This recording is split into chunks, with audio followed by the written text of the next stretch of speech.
Sanibonani la kuwantshuphakama nibingelelo sifundo.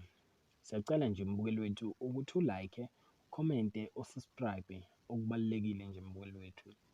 Sikuphathele khona-ke namhlanje akukuhle mbukeli wethu. uNtencane emva kokuthi elande uma wakhe esibhedlela lapho begula, ubeke esethola ukuthi usedlulile-ke emhlabeni.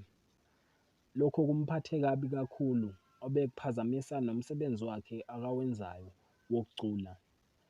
Ubeke esemisa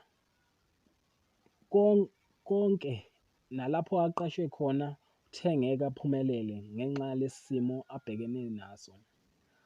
Abaculi-ke bamaskandi bawadlulisile-ke amazwi enduduzo, bewadlulisa laphana kuNtencane owaduma kakhulu emva kokuthi enqobe Ukhosini FM kwi-top 10 ephuma u-1.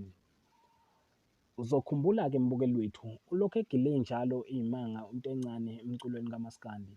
Nathi siyi-uNtouphakama sithanda ukuthi akalale ngenxeba, akwehlanga lungehlanga umfokazondi. Siyacela nje mbukeli wethu ushiye uvo lwakho, ungakhohlwa-ke ukulayikha, nokukhomenta, nokusubscribe-a. Ngiyabonga.